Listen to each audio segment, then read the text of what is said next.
Alright guys, we have two Alaskan caught salmon fillets here, recently caught by the grizzly bears and stolen by some fishermen. These are going to go in the oven for about 8 minutes at 450 degrees. While those are getting baked up, I'm going to go ahead and prepare a simple salad. And it really is simple, because it's literally just lettuce.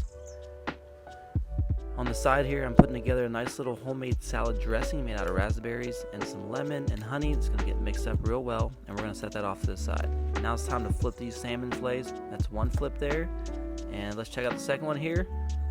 7.3 from the Russian judges, guys, so not too bad. They're going back in the oven for about another 3 minutes, and while those are finishing up, I'm going to go ahead and mix everything up here in this bowl for our salad.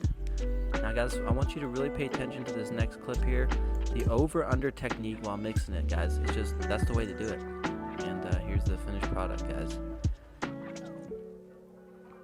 The last thing to do is go ahead and plate this salmon, and we're going to go ahead and garnish it with some of that garlic cloves, and we're going to go ahead and create some more dishes by putting everything on one plate.